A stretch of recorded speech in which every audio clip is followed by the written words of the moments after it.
Hey guys, welcome back to my channel सोइंजा official. कैसे हैं आप लोग? उम्मीद करती हूँ अच्छे होंगे और मैं भी बहुत अच्छी हूँ। और आज की ये वीडियो आपके लिए बहुत खास होने वाली है। अगर आप एक गवर्नमेंट जॉब एस्पिरेंट हैं, लगातार कई सारे एग्जाम दे रहे हैं बट रिजल्ट नहीं हो पा रहा है, कंटिन्यूटी मेंटेन नहीं कर पा रहे हैं, तो आज मैं आपको कुछ टिप्स और कुछ ट्रिक्स बताऊंगी जिसके जरिए आप आसानी से अपने एग्जाम को क्रैक कर सकते हैं। कुछ ऐसी चीजें हैं जिसको अगर आप कुछ टाइम के लिए फॉलो कर लेते हैं तो आप अपने एग्जाम को इजिली क्रैक कर पाएंगे। तो सबसे पहला है चूज योर गोल, कि आप अपना गोल डिसाइड कीजिए कि आपको किस एग्जाम के लिए प्रिपरेशन करना है। आपको रेलवे के लिए करना है, आपको एसएससी के लिए करना है, आपको बीपीएससी के लिए करना है, आपको टीचर के लिए करना है। पहले आप एक गोल डिसाइड कीजिए, क्योंकि देखिए सिलेबस अब बहुत फास्ट हो गया है। सिलेबस अब पहले की तरह नॉर्मल नहीं है कि आप किसी भी एग्जाम की तैयारी कर रहे हो और सब में बैठिएगा तो हो जाएगा। नहीं, आप किसी एक एग्जाम को फोकस करके बढ़िए और फिर उसी पे वर्क कीजिए, तो आप इजिली सक्सेस हो पाइएगा। तो सबसे पहला ये है कि चूज योर गोल। आप अपने गोल को डिसाइड कीजिए कि आपको बनना क्या है। आप रेलवे चाहते हैं, एसएससी चाहते हैं, आप टीचर की जॉब चाहते हैं, आप चाहते कौन सी जॉब है, और आप जिस भी जॉब को चाहते हैं आप उसी के लिए प्रिपरेशन कीजिए, उसी के सिलेबस को उठाइए और सिर्फ उसी को पढ़िए।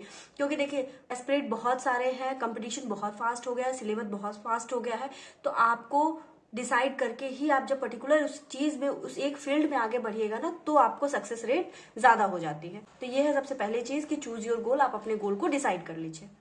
दूसरा है 8 मंथ फॉर 8 आवर स्टडी। क्योंकि देखिए जब आप कोई चीज कंटिन्यूटी में करते हैं, 8 महीने तक 8 घंटे अगर लगातार आप पढ़ते हैं, तो वो आपकी लाइफ को चेंज कर सकता है। क्योंकि देखिए जब एक दिन पढ़िएगा, 2 दिन पढ़िएगा, 3 दिन पढ़िएगा, तो शुरुआती दौर में दिक्कतें होती है, लेकिन फिर आप उसको कंटिन्यूटी मेंटेन कर लेते हैं। अब बात आती है कि अगर मान लीजिए कोई इंसान 1 घंटे भी नहीं पढ़ रहा हो और वो शुरुआत करेगा, तो वो डायरेक्ट 1 घंटे नहीं पढ़ सकता। तो उसके लिए तीसरा रूल ये आता है कि आप स्मॉल टास्क बनाइए, छोटे छोटे टास्क बनाइए। एक दिन में ही आप अगर ये सोचते हैं कि मैं आज ही 10 घंटे पढ़ लूंगा, तो ये पॉसिबल नहीं है, क्योंकि हम ना उस चीज के लिए तैयारी नहीं होते। क्योंकि पहले दिन तो हम मोटिवेशन के कारण बहुत सारा चीज सोच लेते हैं और लगातार कंटिन्यूटी सोचते हैं कि नहीं हम आज 10 घंटे पढ़ेंगे, 12 घंटे पढ़ेंगे, 8 घंटे पढ़ेंगे। एक दिन होता है, 2 दिन होता है, फिर तीसरे दिन हम नहीं कर पाते क्योंकि हमारा मोटिवेशन डाउन हो जाता है और फिर हमें वो चीज बोझ लगने लगती है। इससे अच्छा है कि आप छोटे छोटे टास्क बनाइए ताकि वो इजिली आप क्रैक कर पाओ। और जब छोटे छोटे टास्क होते हैं तो वो आप आसानी से क्रैक कर पाते हो और वो आपको बर्डन भी नहीं लगता, और धीरे धीरे उसमें आप ग्रोथ करते चले जाइए और एक वक्त आएगा कि फिर आप अपने अंदर अच्छा खासा चेंज देखोगे। अब बात ये आती है, तीसरी चीज ये भी होती है कि आप इस 8 घंटे को ना छोटे छोटे टास्क में डिवाइड कीजिए। क्योंकि जब आप फर्स्ट डे रूटीन बना रहे होते हैं ना, तो आप बड़ा टास्क सोच लेते हैं कि हम 10 घंटे पढ़ लेंगे, लगातार बैठ के पढ़ लेंगे, 5-5 घंटे पढ़ लेंगे, तो ये नहीं पॉसिबल होता है। जिस समय रूटीन बनाएगा उस समय तो आपका माइंड कहेगा कि हाँ हम कर लेंगे और हो भी जाएगा। मोटिवेशन एक दिन रहेगा, 2 दिन रहेगा, फिर तीसरे दिन आप नहीं कर पाइएगा, वो अपने आप फिर बैकलॉग में चला जाता है। तो इससे अच्छा है कि आप उसको छोटे छोटे टास्क में डिवाइड कीजिए। सपोज अगर आपको 8 घंटे पढ़ने हैं ना, तो उसको आप 2-2 घंटे के स्लॉट में डिवाइड कीजिए। मान लीजिए 2 घंटे सुबह में आपने पढ़ लिया 4 से 6, उसके बाद 11 से 1 पढ़ लिया, फिर आप 3 से 5 पढ़ लीजिए, फिर आप 9 से 11 पढ़ लीजिए। तो इस तरीके से क्या होता है ना कि आप 2-2 घंटे के स्लॉट आप इजिली पढ़ पाइएगा शुरुआती दौर में। वो ग्रेविटी पे काम करता है और आप एक साथ इतना लॉन्ग टाइम पीरियड आप नहीं पढ़ पाओगे, क्योंकि शुरुआती दौर में दिक्कत होती है। लेकिन जब आप इस चीज के लिए रेगुलर करने लग जाते हैं तो फिर आप 3-3 घंटे का भी स्लॉट इजिली पूरा कर सकते हैं और कंप्लीट कर सकते हैं।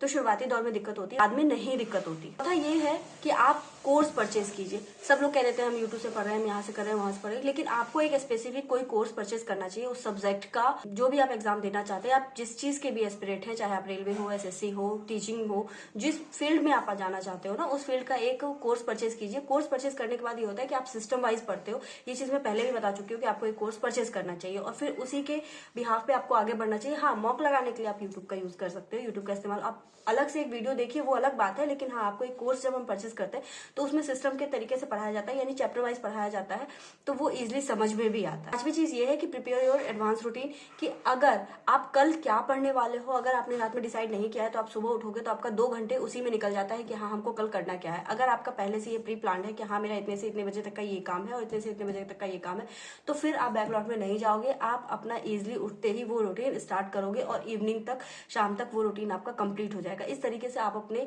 किसी भी एग्जाम को क्रैक कर सकते हो और इजिली आपका गोल कंप्लीट भी हो जाएगा। और जब छोटे छोटे day by day goal complete होंगे तो मंथ के गोल ऑटोमेटिकली कंप्लीट हो जाएंगे और फिर एग्जाम के टाइम पे आपको बर्डन नहीं होगा, सिर्फ रिवीजन करना बचा रहेगा। और रिवीजन जितनी जल्दी, जितना फास्ट रिवीजन होगा ना, वो आपके लिए ज्यादा बेहतर होगा। तो ये कुछ टिप्स थे जो आपके एग्जाम में काफी हेल्पफुल हो सकते हैं। तो आप इस चीज को फॉलो कीजिए और यकीन मानिए कि आपके अंदर चेंजेस देखने को मिलेंगे। अभी भी बहुत टाइम है, जो उनका एग्जाम मान लीजिए 4 महीने में है, 3 महीने में है, 5 महीने में है, तो आप उस हिसाब से टाइम को डिवाइड कीजिए। हो सकता है किसी के पास 8 घंटे का समय हो सकता है किसी के पास 10 घंटे हो सकता है कोई जॉब में हो, वो उस हिसाब से अपना रूटीन बनाएंगे। हम अपना रूटीन किसी पे फोर्सफुली नहीं डाल सकते हैं, सबका अपना अपना टाइम होता है और आप अपने टाइम के हिसाब से फ्लेक्सिबल रूटीन बनाइए ताकि आप उसको फॉलो कर पाए। ऐसा रूटीन मत बनाइए कि आपने एक दिन फॉलो किया, 2 दिन फॉलो किया और आप तीसरे दिन नहीं कर पाते हो, प्रॉब्लम क्रिएट करती है और आपका टास्क इनकम्प्लीट होता है, जो कि फिर बाद में एक बर्डन बन जाता है। तो आप ऐसा ही फ्लेक्सिबल रूटीन बनाइए जिसको आप फॉलो कर सकते हैं और वो आप कंप्लीट भी कर पाओगे। तो इस तरीके से आपके टारगेट अचीव होंगे और लास्ट टाइम पे आपको कोई प्रॉब्लम नहीं होगी, आपका इजिली कोर्स कंप्लीट हो जाएगा और आप किसी भी एग्जाम को क्रैक कर पाएंगे। तो आई होप ये वीडियो आपके लिए हेल्पफुल हो। मिलते हैं एक नेक्स्ट वीडियो में, तब तक के लिए राधे राधे। चैनल पे नए हैं तो लाइक शेयर और सब्सक्राइब करें। Okay, bye bye.